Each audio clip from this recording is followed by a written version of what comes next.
Bismillahirrahmanirrahim. Assalamualaikum warahmatullahi wabarakatuh. Waalaikumsalam warahmatullahi wabarakatuh. Kepala SMA Negeri 1 Godong, Bapak Saru Edi, SPD MSI yang kami hormati, Ibu Bapak, kesempatan pagi hari ini kami menyampaikan rangkaian acara, susunan acara, kegiatan diseminasi budaya positif Modul 1-4 Guru Penggerak Angkatan 9 yang nanti akan disampaikan oleh Ibu Riyadhatu Sa'diyah Sarjana Pendidikan. Adapun susunan acara kegiatan pada pagi hari ini, yang pertama adalah pembukaan, dilanjutkan dengan acara yang kedua doa, acara yang ketiga adalah sambutan Kepala SMA Negeri 1 Godong, acara yang keempat diseminasi nilai budaya positif, acara yang kelima adalah umpan balik, acara yang keenam adalah refleksi, dan acara yang ketujuh penutup. Mengingat waktu sudah terus berjalan, marilah kita mulai kegiatan pada pagi hari ini dengan acara yang pertama, pembukaan. Marilah kegiatan pada pagi hari ini kita buka bersama dengan bacaan basmalah. Bismillahirrahmanirrahim. Semoga Allah Subhanahu wa Ta'ala senantiasa meridhoi semua kegiatan yang kita laksanakan pada pagi hari ini hingga memberikan berkah dan manfaat untuk kita semuanya. Dilanjutkan dengan acara yang kedua, yaitu doa yang akan dipimpin oleh Bapak Abdul Qadir, Sarjana Pendidikan Islam, Magister Studi Islam. Pada Bapak Abdul Qadir dipersilahkan.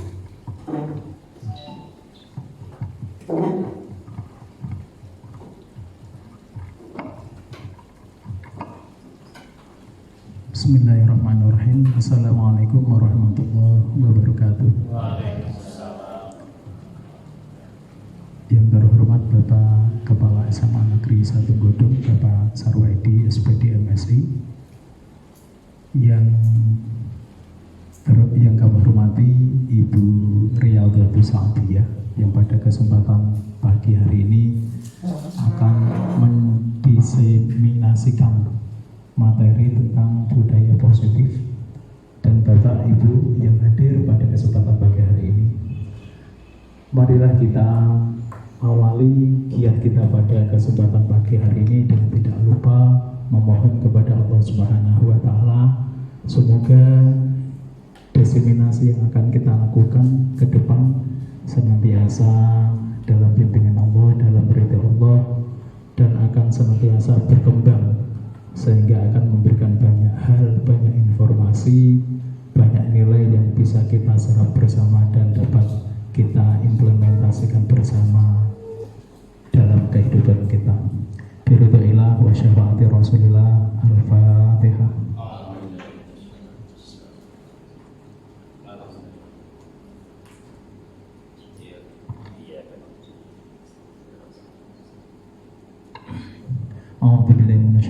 Bismillahirrahmanirrahim. Alhamdulillahi alamin. Hamdan syakirin, hamdan dzakirin, hamdan na'imin, hamdan yuafi ni'amahu wa yukafi mazidah. Ya Rabbana lakal hamdu kama yanbaghi li jalali wajhika wa 'azimi sultanik. Allahumma shalli wa sallim ala sayyidina Muhammad wa ala ali sayyidina Muhammad kama shallaita ala sayyidina Ibrahim wa ala ali sayyidina Ibrahim fil alamin innaka Hamidum Majid.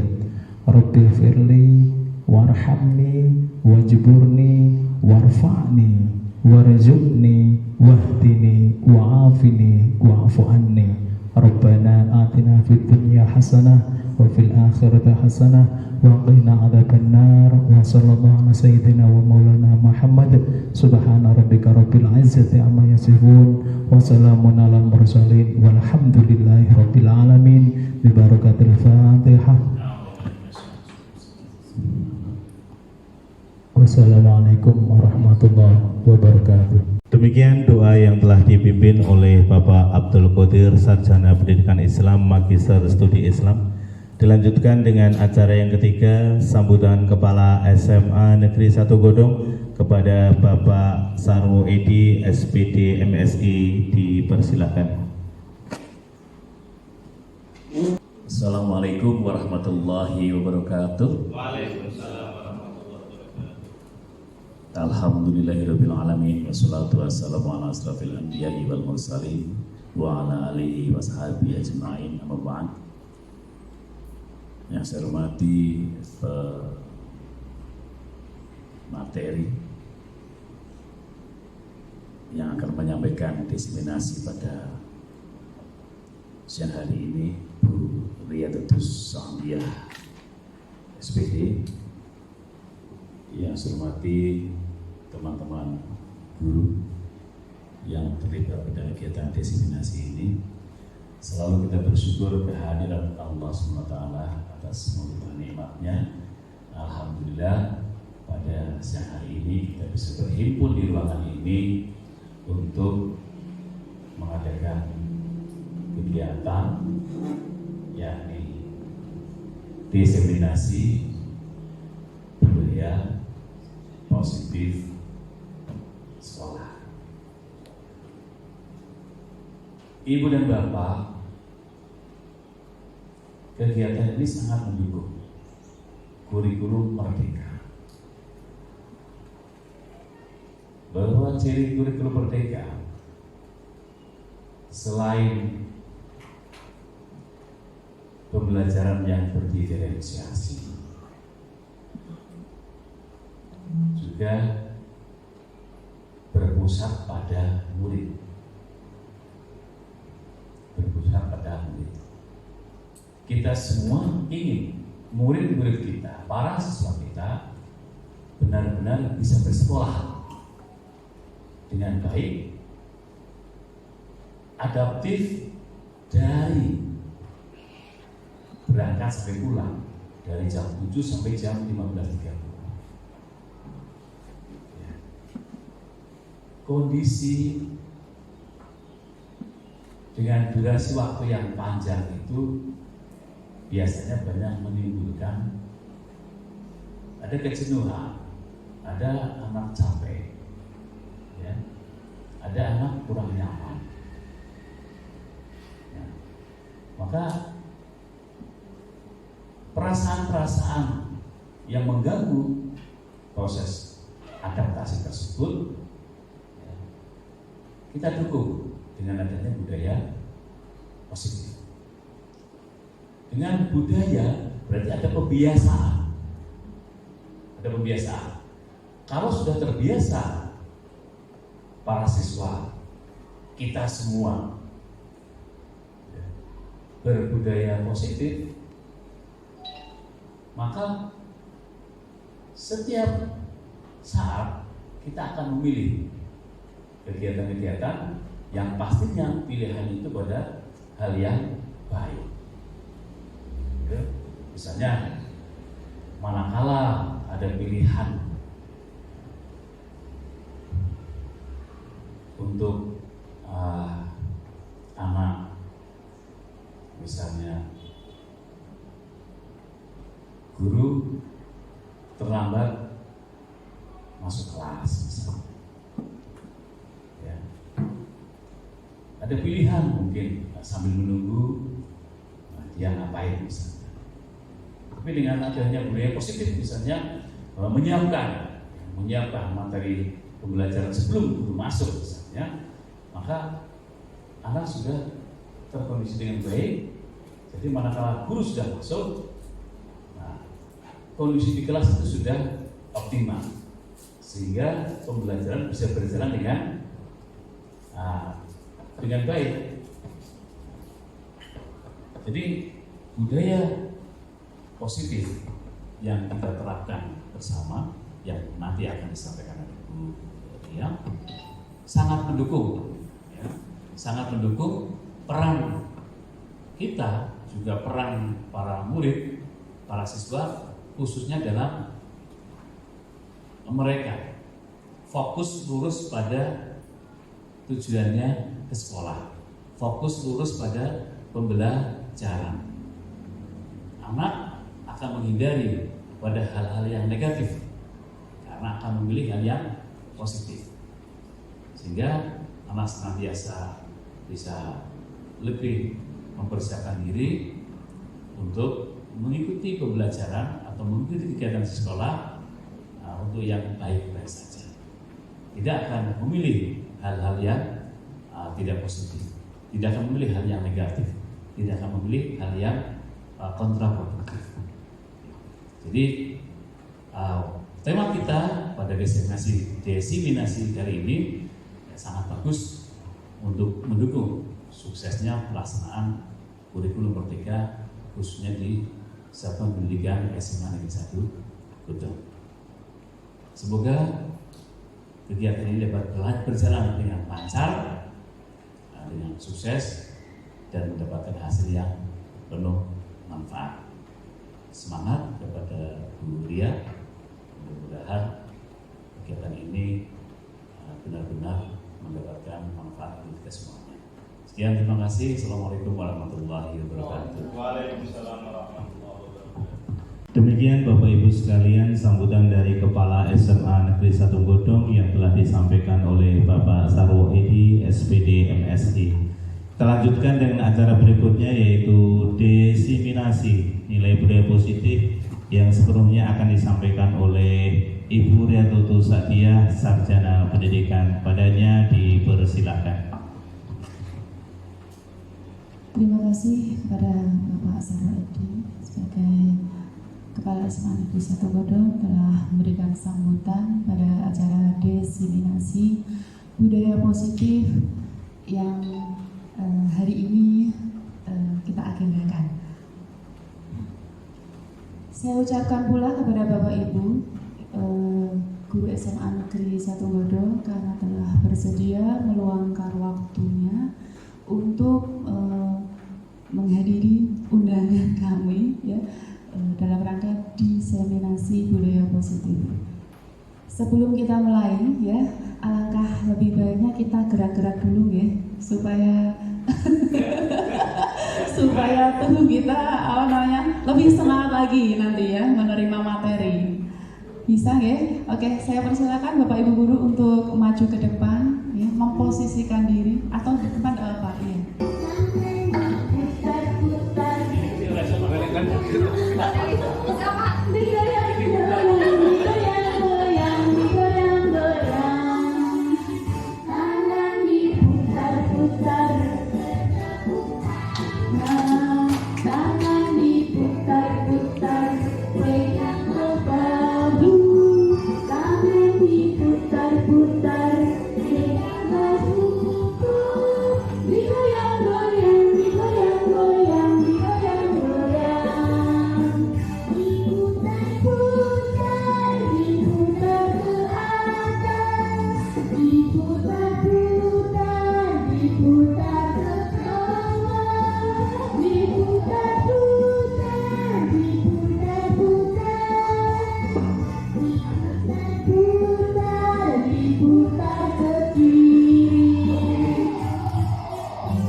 Oke, terima kasih.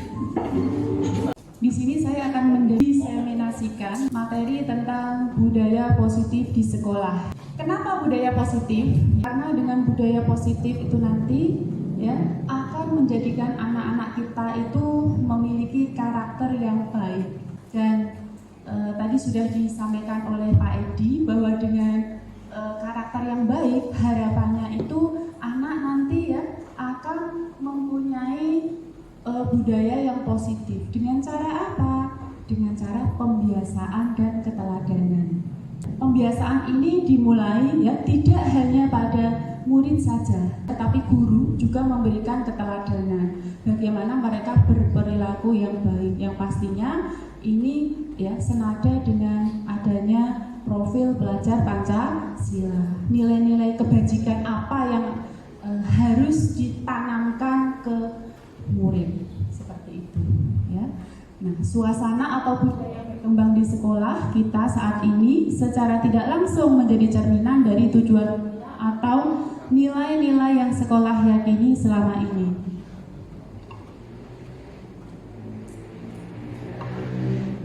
Nah, di sini ada pertanyaan pemantik. Ya. atau tidak setuju? Ya. Yang pertama, hukuman dapat mendisiplinkan anak. Bagaimana Bapak Ibu? Setuju atau tidak setuju?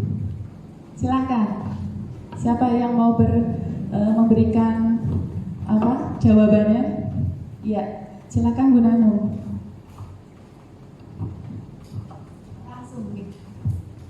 Untuk hukuman setuju atau tidak setuju, sebaiknya kita melihat hukuman apa dulu yang akan diberikan kepada anak tersebut.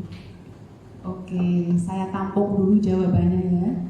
Yang kedua, pemberian hukuman dengan hal positif seperti membaca atau membersihkan halaman sekolah dapat meningkatkan disiplin anak.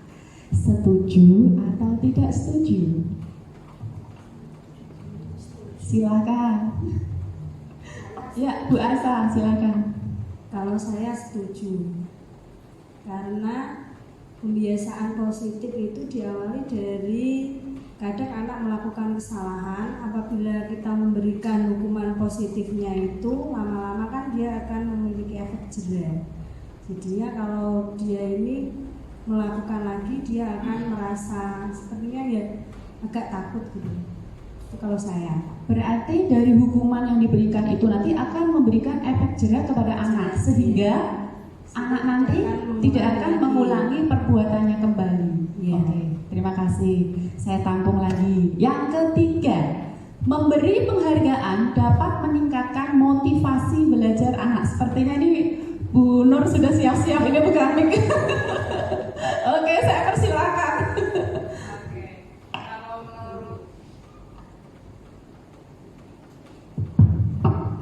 Saya setuju bahwa memberi penghargaan itu dapat meningkatkan motivasi belajar anak. Dengan kita memberi penghargaan tidak harus dengan materi, mungkin dari kata-kata, oh kamu hebat, bagus, tingkatkan, itu juga sebuah penghargaan. Oke, cukup? Iya, terima kasih atas jawaban yang ketiga. Saya tampung ya. Bapak Ibu nanti akan memperoleh jawaban dari nomor 1, 2, 3 itu nanti setelah saya sampaikan materi tentang budaya positif. Dari situ berjalannya materi kita akan tahu jawabannya. Seperti itu ya. Oke, kita lanjut. Topik dalam diseminasi hari ini yaitu di sini ada 6. Yang pertama, disiplin positif dan nilai-nilai kebajikan universal. 2. Teori motivasi, hukuman, dan penghargaan restitusi. Yang ketiga, keyakinan kelas. 4. Kebutuhan dasar manusia. 5. Posisi kontrol. Dan yang terakhir adalah segitiga restitusi. Kita mulai yang pertama, disiplin positif dan nilai-nilai kebajikan universal. Kita akan merubah dari paradigma A menjadi Z, bisa-bisa ya. Nah, kita perlu belajar dulu. Ini saya berikan kesempatan, kita contoh saja ya. Bu Asa dan Bu Nano ya. Ada A dan B, Anda dan teman Anda. Nah, di sini Anda sobeklah kertas kecil dan tuliskan benda atau sesuatu yang sangat berharga untuk Anda. Sesuatu entah itu apa ya. Pokoknya yang paling berharga. Letakkan di salah satu tangan Anda dan genggam erat ya, agar benda itu tidak dapat direbut oleh teman Anda dengan sekuat tenaga. Walaupun ada bujuk rayu, ada iming-iming, ada suapan, ada hardikan atau ancaman. Oke, Bu Nano memiliki sesuatu yang berharga di dalamnya. Nah, akankah Bu Nano akan menjaga ya sesuatu yang berharga itu, ataukah terbujuk oleh rayuan? Bagaimana caranya? Silakan Bu Asa, saya kasih waktu 1 menit ya. Oke.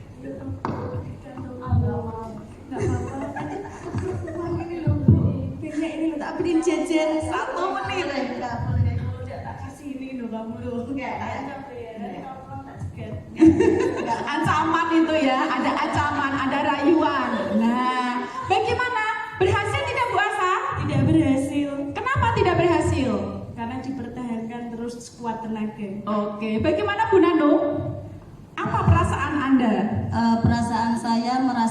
khawatir. Khawatir, kenapa? Karena yang saya genggam adalah keluarga saya. Oh, yang saya genggam adalah keluarga saya. Nah, seperti itu ya. Ini apa yang terjadi? Tadi sudah disampaikan oleh Bu Asa dan Bu Nanu. Seorang guru itu ibarat petani, ya. Kemarin pas pretest saya salah ya. Seorang guru itu saya pretest menjawabnya seorang tukang, Bapak Ibu. Nah, dari sini saya tahu ya. Oh, ternyata guru itu ibarat seorang petani, ya. Seorang petani. Sedangkan sekolah itu adalah lahannya, ya. Sekolah itu adalah lahan untuk bercocok tanam. Sedangkan murid itu adalah bibit atau benihnya, benih yang akan kita tanam. Bagaimana bibit atau yang kita tanam itu dapat tumbuh dengan subur, ya, dapat membuahkan hasil yang baik, panen yang melimpah, ya, seperti itu. Bagaimana caranya? Semua itu tergantung gurunya, ya. Guru itu mau memupuk atau tidak, bagaimana dengan pengairannya, bagaimana dengan penyiangannya. Kalau dijarke kira-kira bisa tumbuh tidak? Bisa tumbuh tidak Bapak Ibu? Bisa, tapi hasilnya bagaimana? Hasilnya tidak maksimal. Nah, maka dari itu ya perlunya menanamkan nilai-nilai kebajikan ya terhadap murid kita. Seperti itu ya, tentunya dengan proses keteladanan. Nah, kali ini kita akan meluruskan beberapa miskonsepsi tentang makna kontrol. Selama ini kita itu mengira guru itu yang bisa mengontrol murid. Padahal sebenarnya murid itu ya, dia itu yang pegang kontrol. Ya, dia mau diperintah atau tidak itu tergantung muridnya. Ya, dia banyak pegang kendali, sama dengan Bu Nanung sendiri tadi. Bu Nanung ini mempertahankan sesuatu. Manakala Bu Nanung tidak memberikan sesuatu yang berharga kepada Bu Asa tadi, itu hak dia. Ya, dia akan menjaganya. Nah, manakala dia akan membuka telapak tangannya, memberikan ke Bu Asa, itu juga atas kontrol diri dari Bu Nanung. Siswa juga sama. Ya, contohnya, manakala ada sampah, pungut sampahnya. Anak apakah langsung memungut? Tidak, terkadang pasal dulu ya. Pasal 1, itu bukan sampah saya. Pasal 2, saya nggak mau Bu, itu sampahnya si A. Nah, dan lain sebagainya. Nah, manakala dia itu mau melakukan, kadang itu karena keterpaksaan seperti itu. Yang kedua, kita juga menganggap bahwa kritik membuat orang merasa bersalah. Dan yang ketiga, ilusi bahwa semua penguatan positif efektif itu dan bermanfaat itu efektif dan bermanfaat itu ternyata ya salah. Terkadang dengan adanya penguatan positif membuat murid itu menjadi ketergantungan dengan kita. Jawaban dari Bu Hayati tentang penghargaan tadi, ya. Nah, apabila murid tidak diberikan penghargaan atau pujian, oh kamu bagus dan lain sebagainya, kira-kira besok-besok lagi kalau tidak diberi penghargaan dia mau melakukan seperti itu tidak ya? Nah, tidak, itu karena ada iming-iming ya, seperti itu. Dan yang terakhir, yang keempat, ilusi bahwa orang dewasa memiliki hak untuk memaksa. Nah, ini kembali ke kontrol diri tadi, bahwa anak adalah sepenuhnya dia yang punya kontrol diri. Siapa sesungguhnya yang memiliki kontrol? Silakan diperhatikan. Kita selama ini ada di posisi stimulus respon, dan semoga kita dapat beralih ke teori kontrol atau pilihan. Kita ke nomor 2 ya, kita contohkan. Perilaku buruk dilihat sebagai suatu kesalahan.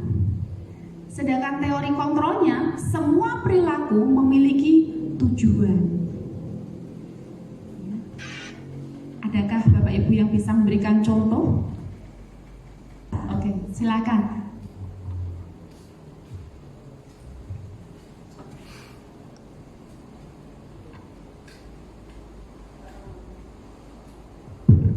Contoh untuk waktu kita pembelajaran saja, banyak anak yang mencari perhatian kita untuk banyak bicara, tingkah laku, main sebagainya. Nah, itu semua anak menunjukkan dengan tujuan ingin diperhatikan.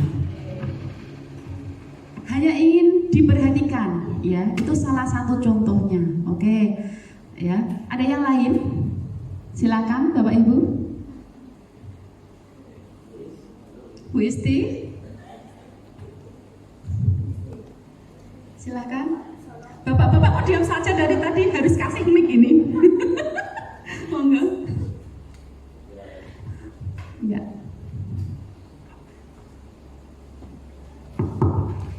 Terima kasih. Saya ingat di WA group itu.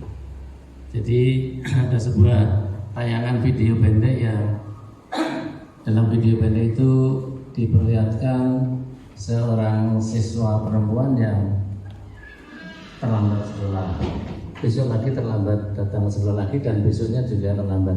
Setiap kali terlambat, anak itu selalu diperlakukan sebagai penyimpangan, sebagai kesalahan dan seterusnya. Tetapi setelah pada akhirnya anak itu diketahui bahwa anak itu terlambat karena setiap mau berangkat sekolah dia harus menyuapi ibunya yang sedang sakit di rumah sakit. Itu artinya bahwa anggapan kita anak itu datang terlambat sebagai sebuah kesalahan, tetapi ternyata anak itu terlambat karena dia punya tujuan yang tidak seperti itu. Oke, terima kasih. Saya kok jadi sendu ini, Pak. Ya, terima kasih kepada Bu Nanung dan Pak Busono ya. Benar, memang ya. Selama ini kita itu menganggap anak-anak yang agak sedikit leneh menyimpang itu ya, kita sudah berpikiran negatif. Padahal kita belum tentu tahu alasan mereka untuk melakukan hal tersebut. Nah, ini tugas kita ya. Nanti semoga kita bisa geser ke teori kontrol ya, bahwa semua perilaku itu memiliki tujuan. Ini sesuai dengan teorinya Glasser ya, bahwa murid itu punya tujuan. Kenapa dia bisa melakukan hal tersebut ya? Oke, lanjut. Kita lanjut ke makna disiplin. Disiplin ya, sesuatu yang dilakukan seseorang pada orang lain untuk mendapatkan kepatuhan. Ya, kecenderungan umumnya adalah menghubungkan kata disiplin dengan ketidaknyamanan, bukan dengan apa yang kita hargai atau pencapaian suatu tujuan mulia. Itu adalah makna dari disiplin. Dalam rangka menciptakan lingkungan positif ya, salah satu strateginya yang perlu kita tinjau kembali adalah penerapan disiplin di sekolah kita. Nah, sekarang apakah di sekolah kita itu sudah menerapkan kata disiplin yang positif, Bapak Ibu? Sudah, oke.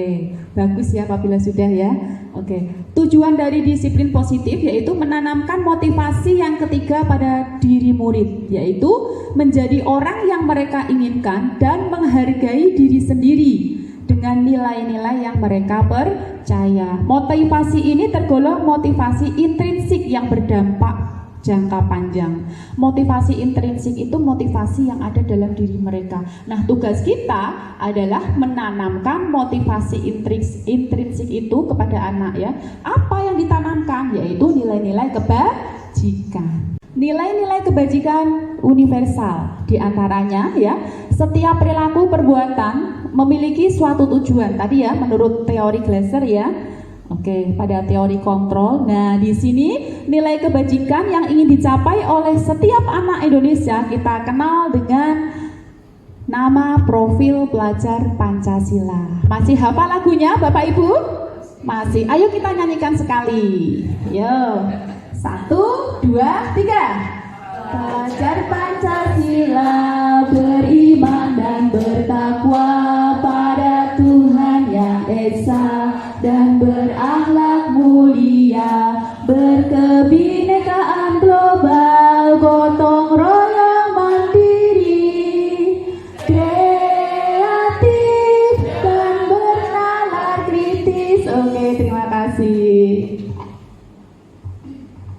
Semoga nilai-nilai kebajikan yang ada di profil pelajar Pancasila dapat kita tanamkan kepada diri anak didik kita. Yang kedua, yaitu teori motivasi, hukuman dan penghargaan serta restitusi. Nah, di sini ada teori motivasi perilaku manusia ya, menurut dia negosen, di mana ada tingkatan. Yang pertama adalah untuk menghindari ketidaknyamanan atau hukuman. Apa yang akan terjadi apabila saya tidak melakukannya? Nah, ini yang pertama. Ini motivasi yang paling rendah. Ya. Anak itu melakukan sesuatu karena mereka itu apa? Takut dihukum, betul. Ya, contohnya apa bahasa? Lambat sekolah tadi, misalkan nanti kalau telat suruh lari. Oke, benar ya, terlambat sekolah ya. Nanti kalau dia berangkat telat, nanti disuruh lari di lapangan. Oke, yang kedua, untuk mendapatkan imbalan dari orang lain atau institusi. Jadi apa yang akan saya dapatkan apabila saya melakukannya? Nah, bagaimana? Sama dengan contoh tadi kan, penghargaan? Iya. Jadi anak itu termotivasi karena dia akan dapat sesuatu. Mungkin ada nilai plus. Sebelum tahu ini saya juga sama ya. Anak-anak silakan maju ke depan. Ayo yang bisa mengerjakan soal nomor 1 saya kasih poin plus. Nah, itu sama penerapannya ya. Untuk mendapatkan imbalan ya, tapi berupa nilai. Yang ketiga, untuk menghargai diri sendiri. Nah, ini motivasi yang paling tinggi ya. Saya akan menjadi orang yang seperti apa ya apabila saya melakukannya. Itu motivasi internal atau intrinsik ya. Nah, ini tujuan disiplin positif kita ya. Semoga kita ada di posisi yang untuk menghargai diri sendiri. Jadi anak itu sadar akan dirinya sendiri, melakukan sesuatu itu atas itikat dari dalam sendiri, dari dalam diri sendiri. Seperti itu, oke? Nah, ini untuk refleksi, ya. Motivasi manakah yang saat ini paling banyak mendasari perilaku murid-murid di sekolah? Strategi apakah yang selama ini Anda terapkan untuk menanamkan disiplin positif pada murid Anda dan bagaimana hasilnya? Nilai-nilai kebajikan apa yang Anda rasakan penting saat ini untuk ditanamkan pada murid Anda di kelas? Dan yang terakhir, bagaimanakah dengan Anda saat ini yang sedang mengikuti kegiatan diseminasi PGP? Silakan. Monggo Pak Kodir, pasti banyak contohnya. Terima kasih kepada Ibu Lia atas waktu yang diberikan. Tadi di depan disampaikan ada 3 motivasi yang melatar belakangi respon siswa terhadap perilaku yang terjadi di lingkungannya. Karakter siswa sekarang itu berbeda dengan siswa yang dulu. Hal ini juga karena di latar belakangi kemajuan ilmu pengetahuan dan teknologi ataupun perubahan budaya ataupun perubahan nilai-nilai yang ada di masyarakat kita. Jadi kalau dulu semisal ketika anak melakukan sebuah kesalahan, kemudian pendidik melakukan punishment ataupun hukuman, dianggap sebagai hal yang wajar. Tetapi kalau sekarang ternyata penilaiannya berbeda. Jadi kita sebagai pendidik diminta untuk bisa mencari solusi yang terbaik di dalam menghadapi problematika seperti ini. Dan rata-rata anak perilaku anak itu muncul karena berbagai macam faktor. Bisa karena faktor eksternal dari lingkungannya, karena aktivitas dia berada di lingkungan yang mungkin kurang menghargai nilai-nilai positif, sehingga berdampak pada psikologi, kemudian diaktualisasikan di perilakunya. Bisa juga dari faktor internal dari anak itu sendiri, bisa dari psikologisnya, bisa juga dari permasalahan yang ada di keluarganya, sehingga terbawa di dalam lingkungan sekolahnya. Itu saja Ibu yang bisa kami sampaikan. Nanti elaborasinya biar kita lebih cermati lagi materinya. Terima kasih. Oke, terima kasih Pak Abdul Qadir. Ada yang lain? Silakan. Motivasi manakah yang saat ini paling banyak mendasari perilaku murid di sekolah? Kira-kira di poin berapa? 1 dan 2. Oke, berarti itu masih eksternal ya? Sama ya? Iya betul ya. Rata-rata seperti itu. Nah, strategi apakah yang selama ini Anda terapkan untuk menanamkan disiplin positif pada murid? Untuk menanamkan disiplin positif pada murid, contohnya jika anak tidak berangkat ke sekolah tanpa keterangan dan di situ kita memberi alfa, kita dapat memanggil anak tersebut dengan secara individu ke kantor. Kita bertanya kenapa anak tersebut tidak berangkat sekolah tanpa keterangan. Nah, dari pemanggilan tersebut kita mendapat informasi apa yang dilakukan anak tersebut ketika tidak berangkat, sehingga anak tersebut tidak akan mengulangi lagi. Jika tidak masuk, dia akan membawa surat izin. Oke, berarti nilai kebajikan apa yang Anda rasakan pada yang penting ya untuk ditanamkan pada murid, Bu Nanu? Nilai-nilai kebajikan pada murid, kita harus memahami keadaan siswa tersebut, karena dengan kita pemanggilan dan memahami tersebut, kita tahu apa yang dirasakan siswa tersebut. Coba Bapak Ibu amati ya, di sini ada kasus ya, dan silakan diberikan tanggapannya. Di sini yang memberikan tanggapan adalah Bu Api. Nah, yang jadi pertanyaan, apakah Anda setuju dengan tindakan Pak Seno terhadap Iva? Silakan Bu Api. Menurut saya tindakan Pak Seno itu saya kurang setuju. Alasannya kenapa Bu Afi? Karena tidak semua anak itu mempunyai mental yang sama ketika dia didirikan di depan kelas. Ketika anak itu didirikan di depan kelas dan mentalnya tidak siap, maka dia akan down. Jadi kita akan merusak mental anak tersebut. Betul sekali. Ya, yang kedua langsung, menurut Anda tindakan Pak Seno terhadap Iva apakah hukuman atau konsekuensi? Itu adalah hukuman, bukan konsekuensi. Iya betul, itu adalah hukuman karena itu pemberiannya secara langsung.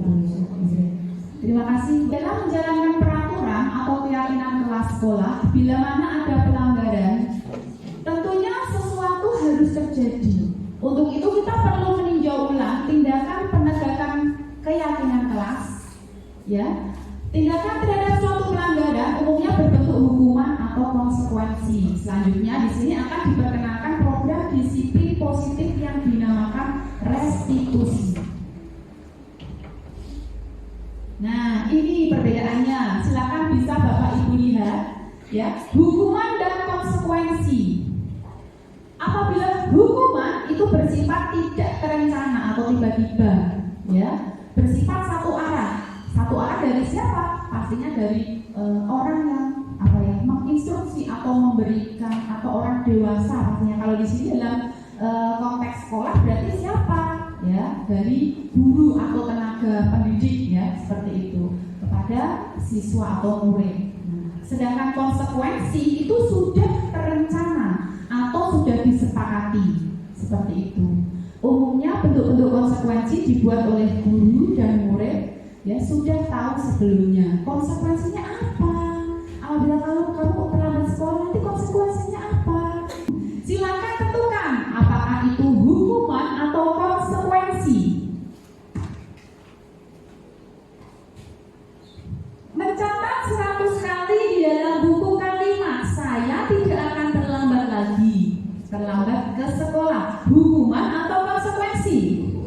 Oke, hukuman. 2, lari mengelilingi lapangan basket 2 kali karena terlambat haji, hukuman. 3, murid diminta untuk push up 15 kali karena tidak menggunakan masker ke sekolah, hukuman.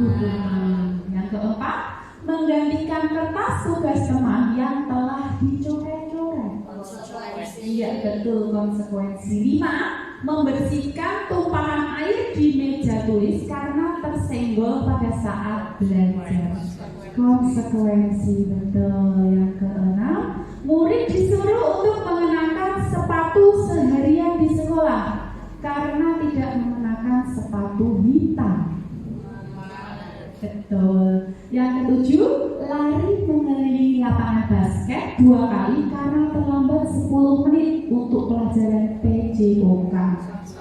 Konsekuensi. Silakan keluarkan Pak Sri. Iya, betul. Itu jawabannya. Konsekuensi ya yang terakhir. Oke. Iya, ada. Oh gitu ya, karena itu dari sana materi ini saya dapat dari sana Bapak Ibu, dari program guru penggerak, ya. Oke, lanjut. Nah, ini kita ke restitusi. Apa itu restitusi? Restitusi adalah proses menciptakan kondisi bagi murid untuk memperbaiki kesalahan mereka sehingga mereka bisa kembali pada kelompok mereka dengan karakter yang lebih kuat. Ya, lanjut.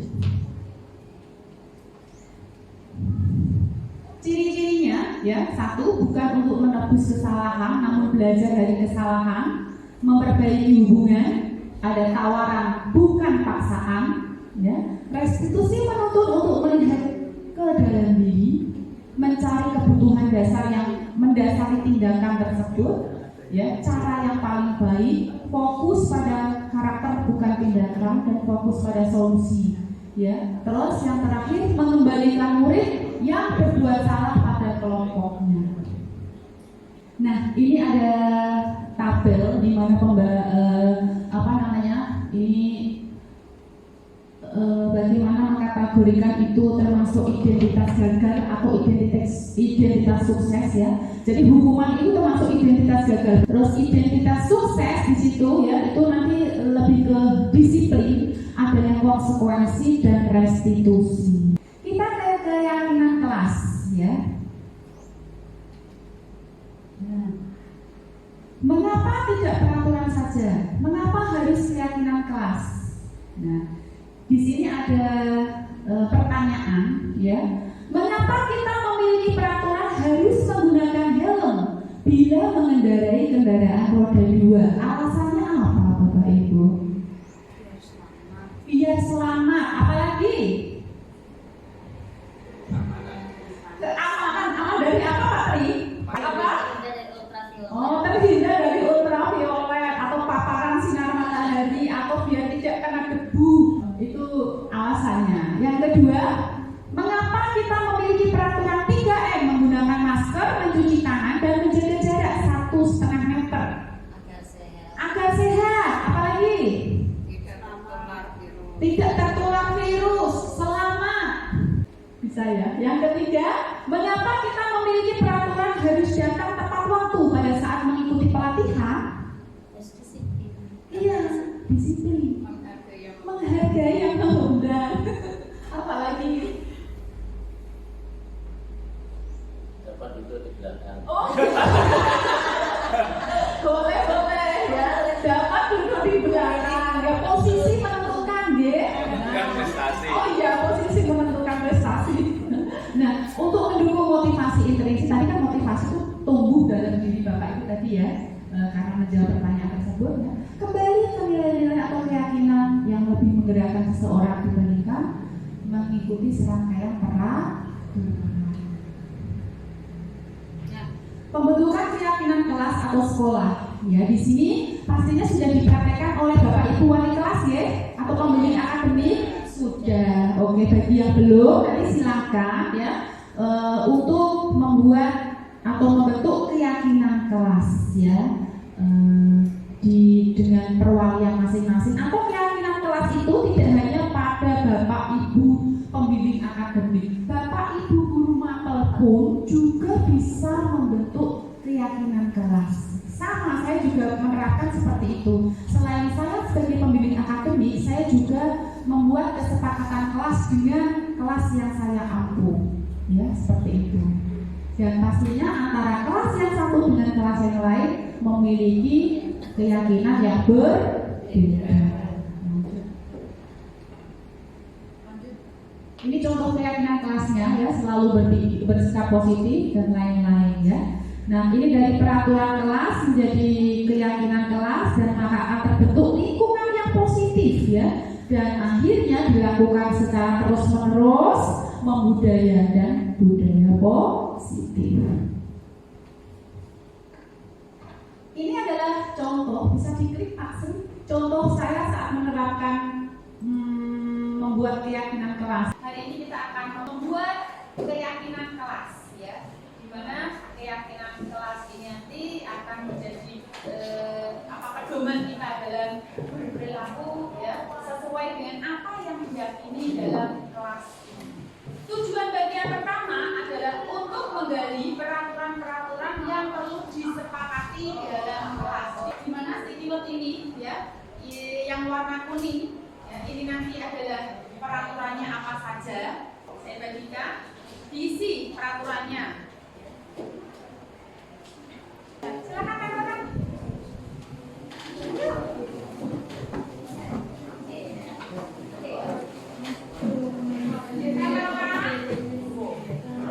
Dilarang bicara saat guru menerangkan. Tidak boleh tidur saat jam pelajaran. Tujuan bagian kedua adalah mengubah peraturan-peraturan yang sudah disampaikan di bagian 1 menjadi kalimat yang positif. Ya, tadi kan jangan, tidak boleh, jangan ini, tidak boleh ini. Dan sekarang diubah menjadi kalimat positif. Bagaimana? Nah, ini saya bagikan sticky note, nanti kalian ubah ya punya kalian menjadi kalimat yang positif. Ya, begitu ya. Emang di dekat punya kalian. Yuk.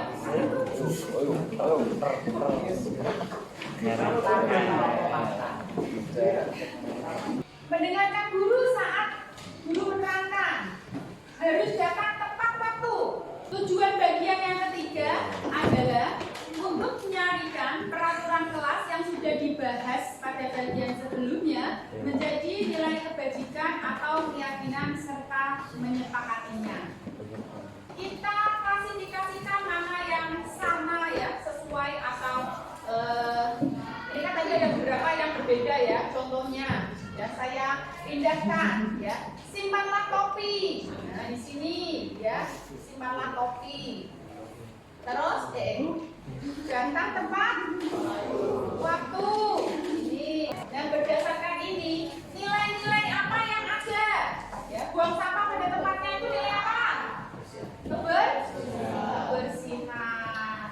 Tujuan bagian yang keempat adalah untuk menggali perilaku yang mencerminkan keyakinan kelas, juga yang tidak mencerminkan keyakinan kelas. Hal ini bisa kita munculkan ya pada tabel T dan tabel Y. Ya. Tujuan bagian 5 adalah untuk memperdalam tugas warga kelas, yaitu guru dan murid. Nah, di sini sudah saya tulis tanggung jawab guru apa, tanggung jawab siswa apa, beserta yang tidak merupakan tanggung jawab guru, yang tidak merupakan tanggung jawab siswa. Saya bagikan post-it ya, silakan kalian tulis ya di dalam post-it ini, kemudian tempelkan pada masing-masing bagian. Ya, silakan.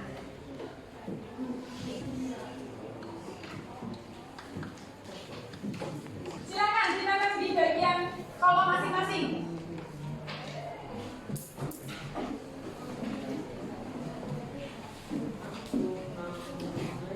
Saya bacakan ya untuk kesimpulannya. Yang merupakan tanggung jawab guru diantaranya mendidik anak dengan sabar, ya. Oke, sepakat anak-anak? Oke. Nama saya Nur Ramadana dari kelas 10-11. Dari keyakinan kelas yang telah dibuat Buria dan murid-murid membuat saya menjadi disiplin dan bertanggung jawab. Kita ke keyakinan kelas apa di sini? Selalu kembalikan buku ke tempatnya. Kira-kira apa ini? Tanggung jawab. Dilarang mengganggu orang lain. Toleransi bisa. Hadir di sekolah 15 menit sebelum pembelajaran dimulai.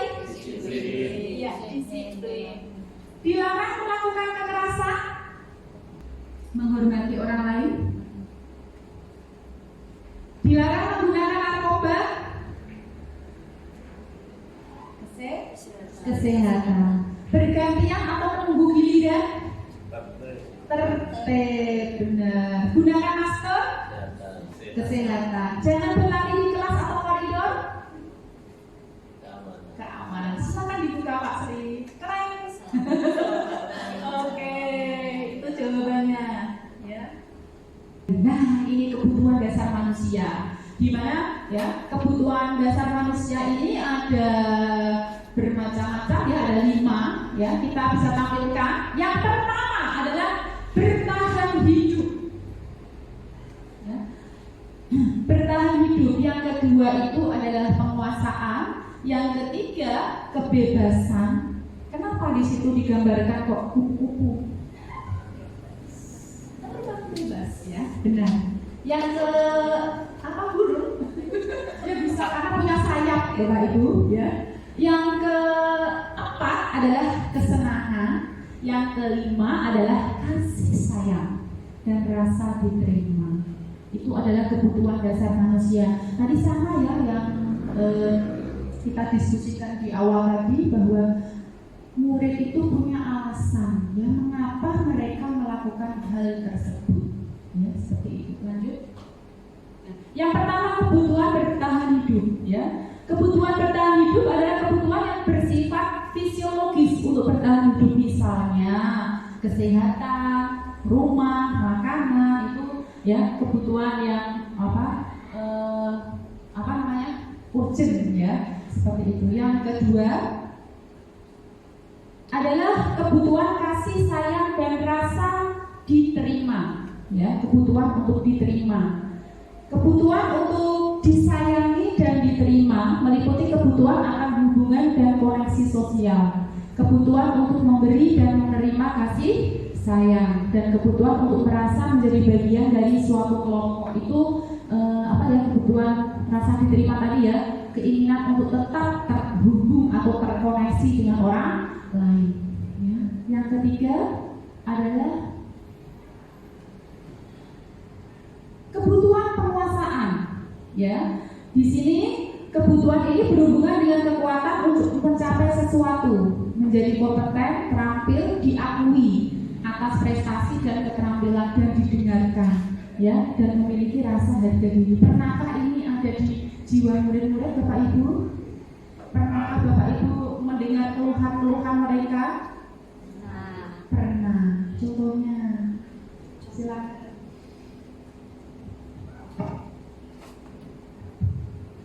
Contohnya yang sering saya dengar dari murid-murid adalah keterlambatan Bapak Ibu saat mengajar. Mereka ya mencari ada tugas atau tidak, terus apa yang akan mereka lakukan saat Bapak Ibu tidak ada. Nah, seringnya kan kita terus melihat mereka itu bercanda burung di luar kelas. Nah, itu kan ada yang mungkin merasa tidak nyaman, ada yang merasa mereka itu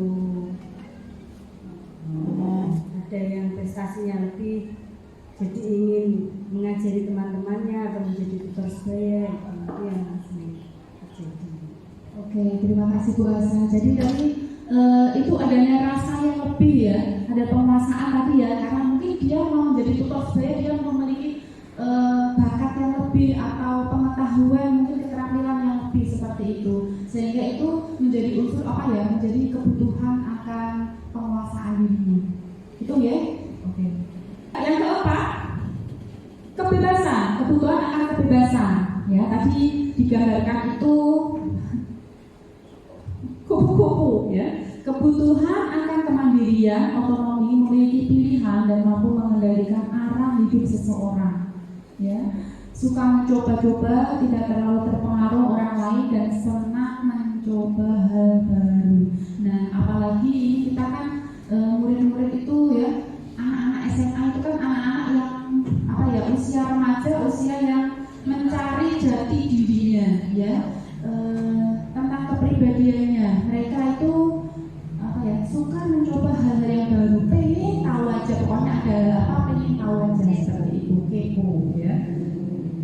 kelima, kebutuhan akan kesenangan. Kebutuhan akan kesenangan ini untuk mencari kesenangan, bermain, tertawa. Kita juga sering ya lihat anak-anak itu kadang usil jahil. Seperti itu juga salah satu contoh ya. Salah contohnya itu anak-anak itu pengen senang, tertawa bebas. Kadang itu saya juga seperti seorang teman, ya, tidak seperti guru tapi saya seperti teman. Ya, ikut taruh di dalamnya itu tertawa hahaha ya. Seperti itu. Karena apa ya? Saya sebagai manajer di murid, saya juga harus bisa menjadi seorang teman bagi murid. Ibu Ani, guru kelas 5 di SD Pelita Hati, sedang bingung menghadapi ulang salah satu murid di kelasnya, Agus. Beberapa anak telah datang dan mengeluhkan Agus yang seringkali meminta bekal makan siang mereka dengan paksa. Jika Anda menghadapi situasi seperti Ibu Ani, apa yang Anda lakukan? Menurut Anda, kira-kira apa alasan Agus melakukan hal itu? Silakan.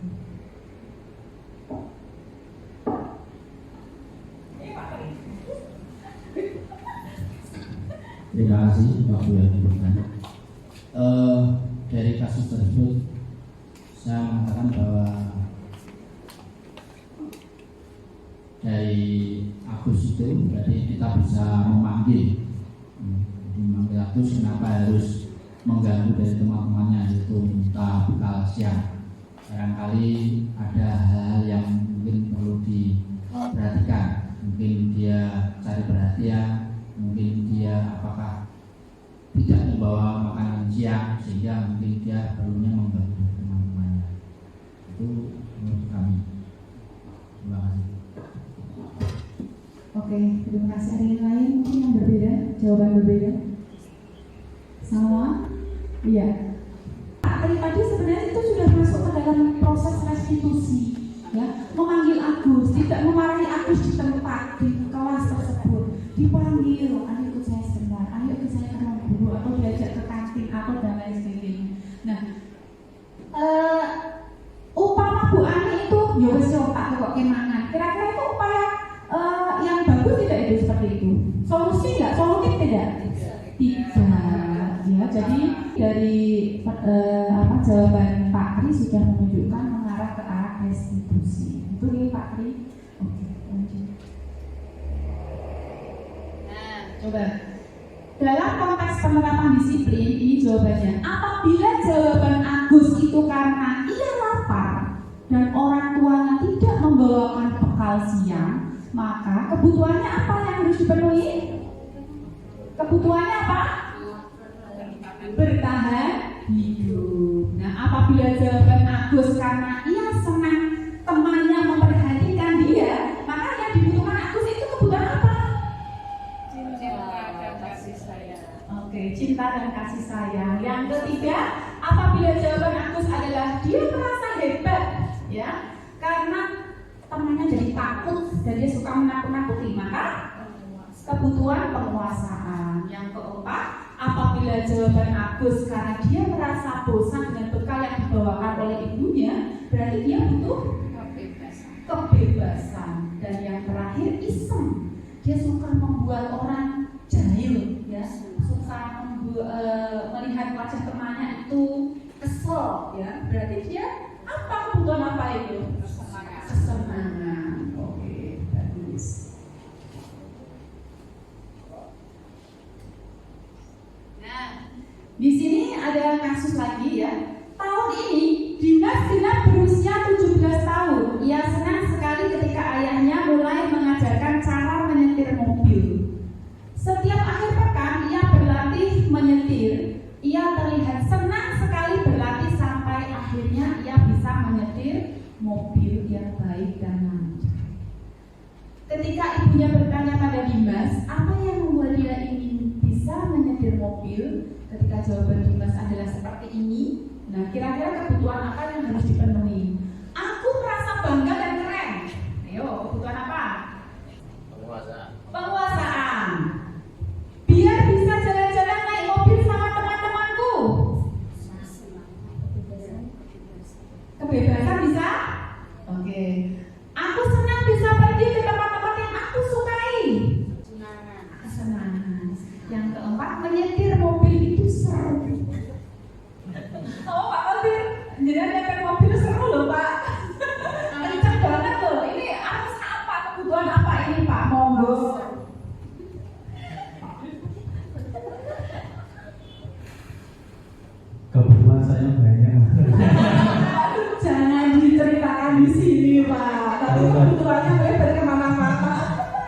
kalau tadi disampaikan sampai ada 5 kebutuhan, kayaknya saya lebih dari 5 kebutuhan. Curhat ini. Ini disepakati saja Ibu ya, untuk menyetir mobil itu seru itu kebutuhan apa? Mulai dari mana? Monggo Pak. Seru itu bagaimana Pak? Kesenangan. Oh kesenangan. Fun ya. Pak Tri? Aman. Senang. Pak Abdir? Saya juga kesenangan karena di situ ada redaksi serunya itu. Seru biasanya konotasinya ya hal-hal yang menggembirakan. Berbuat Bu, menyenangkan. Kita sepakati Bu ya, masuk dalam kategori kebutuhan fun atau menyenangkan. Oh iya. Terima kasih. Oke, terima kasih Pak Abdir dan teman-teman. Karena tadi satu ya, jadinya tiga kesenangan ya. Kita lanjut ke 5 posisi kontrol. Yang pertama, di sini kita ya sebagai guru yang 5 posisi kontrol. Yang pertama adalah sebagai penghukum, kedua pembuat merasa bersalah, tadi sudah ya melalui contoh-contoh tadi ya. Yang ketiga sebagai teman. Nah, yang keempat pemantau. Mungkin ini agak asing buat Bapak Ibu yang pemantau dan manajer. Ya, yang 1, 2, 3 pokoknya sudah jelas tuh ya. Kita ke poin yang keempat yaitu pemantau. Posisi pemantau berdasarkan pada peraturan dan konsekuensi dengan menggunakan sanksi atau konsekuensi dapat memisahkan pribadi guru dan murid misalnya dengan kata-kata peraturannya apa, ya, apa yang telah kamu lakukan, ya, sanksinya apa, sanksinya apa dia pantau itu. Yang kelima manajer, ya guru berbuat sesuatu bersama dengan murid, mempersilahkan murid mempertanggungjawabkan perbuatannya, mendukung murid. Contohnya apa yang kita yakini, ya rencana kamu apa ke depannya untuk memperbaikinya. Nah itu adalah posisi sebagai manajer. Nah coba Bapak Ibu selama ini kita ada di posisi mana? Pemantau. Oke. Penghukum bisa, apalagi teman, ya suka diajak selfie. Apalagi pembuat merasa bersalah juga. Iya, kadang kita tuh pernah ya tercetus kata-kata ya seperti ini. Gimana coba kalau saya dimarahi oleh Pak Kepala Sekolah kalau kamu seperti itu, saya malu. Seperti itu juga ya. Saya nanti bagaimana kalau kamu tidak taat pada aturan? Bagaimana? Nah, itu ya. Oke, itu adalah kelima. Tadi apa Bapak Ibu? Penghukum, pembuat merasa bersalah, teman, pemantau, dan oke. Nah, ini contoh kata-katanya ya. Siapa yang mengatakan, saya kecewa sekali dengan kamu, itu membuat orang merasa bersalah. Kamu tidak pernah benar melakukannya, penghukum. Ayolah lakukan demi ibu, bapak, itu sebagai teman. Terus jika itu pemantau menyelesaikan masalah, itu manajer ya. Kita harapannya ada di posisi manajer ya. Kontrol di posisi 5 posisi kontrol yang ada di atas itu manajer. Ya, oke, lanjut. Ya, materi yang terakhir ya. Segitiga restitusi. Semoga ini yang terakhir ya.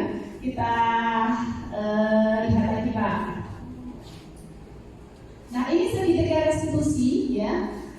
Isinya yaitu yang pertama itu menstabilkan identitas, yang kedua validasi kebutuhan, yang ketiga menanyakan keyakinan. Prakteknya seperti apa? Ya silakan. Untuk salah satu contoh kita melakukan restitusi.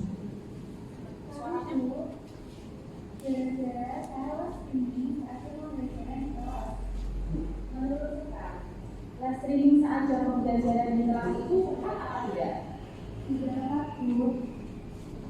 Sekarang sebenarnya live streaming itu adalah kebutuhan anak, karena anak berhak untuk senang atau bahagia. Akan tetapi kita harus tahu di mana kapan dan kapan waktu yang tepat untuk bermain. Tadi kita terlihat asik sekali live streaming saat jam pembelajaran. Benar Bu, saya tadi live streaming malah melakukan kejujuran saya. Kalau boleh tahu, kenapa karya seni saat jam pembelajaran? Saya punya kesempatan saat ini saat di sekolahan karena pelanggan saya menginginkannya, Bu. Memangnya di rumah sekarang tidak ada waktu untuk live streaming? Tidak, Bu, karena di luar sekolah saya disuruh belajar dan membantu orang tua mengerjakan tugas rumah. Karena orang tua saya semua bekerja dan tidak sempat mengerjakan pekerjaan rumah. Jadi, kamu di rumah sibuk dengan pekerjaan rumah dan tidak ada waktu untuk live streaming, no? Iya, Bu, saya bisa live streaming bersama teman sore-sore waktu pada saat di sekolah. Sekarang masih ingat keyakinan kelas yang telah disepakati? Iya, Bu, masih ingat. Kalau begitu, coba sebutkan beberapa keyakinan kelas. Datang tepat waktu, menjaga ketertiban kelas, mengerjakan tugas dari guru dengan penuh tanggung jawab, bermain di waktu istirahat, dan menghormati guru dan bersama teman. Sekarang tadi hasil saat yang pembelajaran. Apakah sudah sesuai dengan keyakinan kelas kita? Tidak, Bu. Di sini Ibu tidak ingin menghakimi kesalahan Sekar. Ibu hanya ingin Sekar menjadi anak yang taat aturan dan bertanggung jawab. Iya, Bu, saya tidak akan mengulang kesalahan saya. Bagaimana caranya untuk memperbaiki kesalahan yang telah dibuat Sekar? Saya tidak akan berhenti saat di pembelajaran dan saya akan bermain HP saat istirahat. Kapan Sekar bisa memulai hal-hal Sekar yang sebutkan tadi untuk memperbaiki kesalahan tadi? Insya Allah mulai besok pagi saya tidak akan bermain HP maupun streaming saat jam pembelajaran.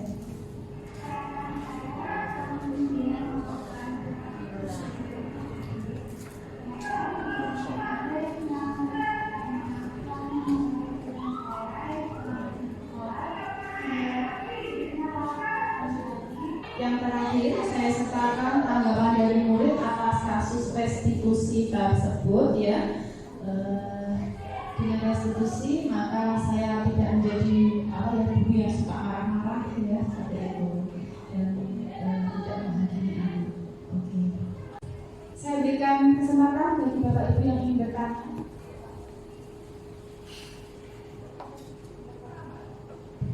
Terima kasih atas waktu yang diberikan. Ada beberapa pertanyaan yang ingin kami sampaikan. Slide awal sampai slide terakhir ditambah video tadi, banyak hal yang menarik yang bisa saya tangkap, kemudian bisa saya cerna. Ternyata pendidikan sekarang itu harus seperti itu. Ternyata pendidikan sekarang itu ada warna-warna yang baru dan ada warna-warna yang berbeda. Yang jadi pertanyaan dari saya berkaitan yang disampaikan panjenengan di depan. Apa tadi ya saya sudah sampaikan. Sebetulnya ini apa sih pentingnya pembiasaan budaya positif itu diterapkan di sekolah? Karena kalau kita lihat akhirnya di masyarakat kita, penyampaian nilai-nilai itu juga sudah banyak dimulai dari keluarga. Nah, pentingnya diterapkan di sekolah itu apa? Kemudian yang kedua, berkaitan dengan video tadi, izin yang berkaitan dengan video tadi, audiens yang diajak validasi, audiens yang diajak komunikasi adalah perempuan, siswi. Padahal permasalahan itu banyak muncul di siswa. Nah, mungkin metode apa atau cara yang seperti apa yang paling tepat supaya nanti bisa menemukan solusi yang terbaik. bisa benar-benar diimplementasikan dalam kegiatan pembelajaran kita. Terima kasih. Wassalamualaikum warahmatullahi wabarakatuh. Waalaikumsalam warahmatullahi wabarakatuh. Oke ya, tadi saya minta satu pertanyaan tapi beranak ya. Yang pertama dulu, saya menanggapi yang pertama tadi tentang pentingnya penerapan budaya positif. Kita tahu ya Pak, karakter atau kepribadian anak itu sebenarnya itu dicetak itu dari lingkungan keluarga dulu. Karena lingkungan keluarga itu adalah lingkungan yang utama dan pertama. Mengapa utama? Utama karena penting ya, karena sebagai dasar penerapan nilai-nilai ya, ada sopan santun, ada nilai kebaikan, istilahnya seperti itu. Kenapa pertama? Ya karena begitu lahir procok, ya itu keluarga yang dekat dengan anak, dengan murid itu adalah keluarga. Makanya perlu ditanamkan pondasi ya, ada pondasi tentang agama dan nilai karakter yang lain yang baik ya, pasti itu dari keluarga. Nah, apabila di sini keluarga itu lingkungan keluarga tidak mendukung ya, mereka dalam berkata saja AIU ya, ada nama-nama binatang-binatang nama ya itu disebutkan semua, maka anak secara otomatis dari kecil mendengar hal tersebut ya, apa yang terjadi? Terbiasa, yang sama saja ya. Nah akhirnya ya perlunya kita di sekolah tadi, pentingnya menanamkan budaya itu ya, selain di rumah ya, menanamkan nilai karakter itu juga ya penting ya, seperti itu ya. Ibarat tadi kita itu sebagai petani ya, tapi kita itu hanya bisa menebalkan garis-garis yang sama saja. Artinya apa? Kita tidak bisa membuat garis itu, tapi kita hanya menebalkan. Apa yang sudah ada baik kita tebalkan ya. Sebagai guru hanya bisa menebalkan garis yang samar-samar. Garis yang samar-samar dari apa? Ya dari mereka itu yang ada dari semenjak kecilnya itu, apa yang baik yang kita tebalkan. Kita tidak bisa mengubah dari perilaku itu diubah menjadi yang lebih baik, tidak bisa, tapi hanya ditegaskan saja, ditebalkan seperti itu ya Pak. Untuk jawaban yang kedua tadi yaitu tentang video ya. Video tadi kenapa hanya perempuan ya? Itu hanya contoh saja, dan segitiga restitusi itu bisa diterapkan baik perempuan maupun laki-laki. Saya ambil yang perempuan karena apa? Selain bisa dekat ya, saya bisa menyentuh bahunya, bisa dekat. Bisa dekat. Ya kalau saya ambil laki-laki nanti ya, karena nanti masuknya bullying Pak. Ya, masuknya pembulian. Walaupun tidak semuanya rasa ini memperhatikan itu tidak selamanya dengan sentuhan ya, tapi saya lebih nyaman gitu kan. Ada apa nak seperti itu ya, mungkin bapak-bapak nanti bisa praktek ya, tapi dengan prakteknya dengan laki-laki jangan ini ya, yang masuknya nanti bullying ya. Namun tadi yang saya contohkan itu adalah perempuan ya, dimana kenapa dua kasus tadi, satu perempuan yang sama, karena permintaan dari pendidikan guru penggerak itu ya, dua kasus tapi dengan satu siswa saja seperti itu.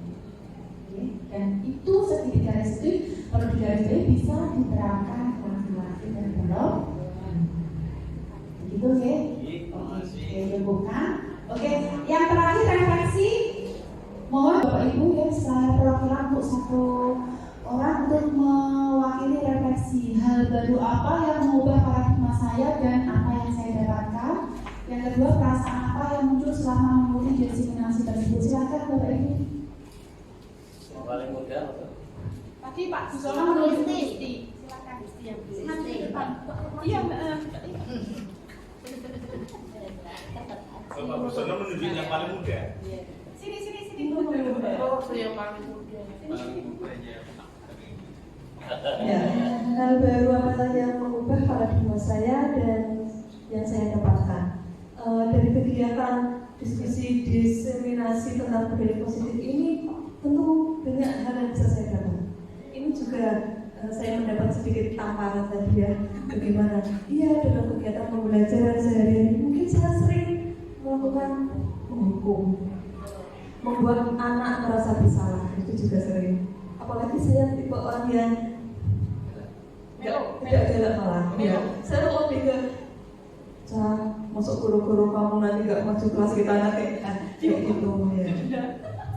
Itu perasaan apa yang muncul selama mengikuti diseminasi ini?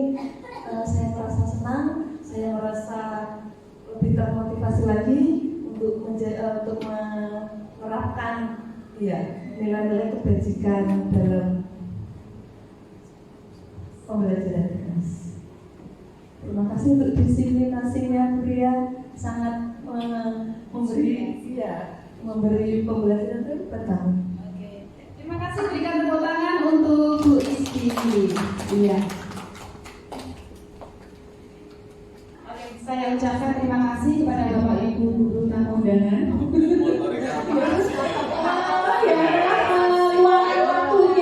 Meluangkan waktunya untuk mengikuti diseminasi budaya positif di sekolah ya. Sebelum acara kita akhiri ya, saya ada pantun sedikit ya. Naik motor sama Pak Asif, tetapi jangan ugal-ugalan. Kita wujudkan budaya positif dengan nilai-nilai kebajikan. Ya, semoga diseminasi budaya positif ini bermanfaat. Terima kasih atas kesediaan waktunya. Ya, salam guru hebat, bergerak dan menggerakkan. Berikan aplaus ya. Terima kasih Bapak Ibu. Assalamualaikum warahmatullahi wabarakatuh. Bapak Ibu, diseminasi pada siang hari ini yang sudah kita lakukan kurang lebih 120 menit ya. Untuk selanjutnya acara berikutnya adalah acara penutup. Mari kita akhiri kegiatan siang hari ini dengan ucapan bacaan hamdalah bersama-sama. Alhamdulillahirabbil alamin. Terima kasih dan terima kasih. Semoga semua bermanfaat untuk kita semuanya. Billahi taufiq wal hidayah. Assalamualaikum warahmatullahi wabarakatuh.